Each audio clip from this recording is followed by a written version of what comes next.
Assalomu alaykum aziz kuzatuvchilar. Navbatdagi savdamiz 2026-yil 1-aprel kungi savdamiz. 20 kilovat, ya'ni 200 kvadratli aqlli klassik variantdagi kotelimiz bo'ldi. Bu Qoraqalpog'iston Respublikasi Nukus rayon Kirdir mahallasiga ketdi. Bizning Sumqurdagi Aydos og'a klientimiz. Bu 15-16 koteli bu kotel. Buni klientlar bilan kelib, o'zlari ko'rib, saylab operator komplektida ventilyatori, termostati bo'ladi. Aydos og'a, kotellarimiz qalay ekan? Kotellar zo'r, yaxshi, ular bo'ladi. Mana shu buni maydalarni bo'ladi. Ular yo'q. Hech narsa saylamaydi, to'g'rimi? Saylamaydi. Sağan narsangizni yoqib beradi shu kotelimiz.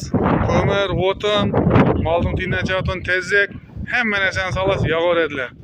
Bu kotelimizning hozirgi kunda bahasi 8 million so'm bo'ldi.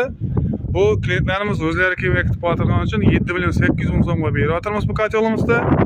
Kimga shunday kotellar qiziq bo'lsa, bizning manzil Amdara tuman, Mang'it shahri, eski paxta zavod ichida. O'zlarimizga kelib havolashaverasizlar. Nukus rayonidan bo'lsa, Aydos og'amizga havolashasizlar, o'zlari kelib olib beradi.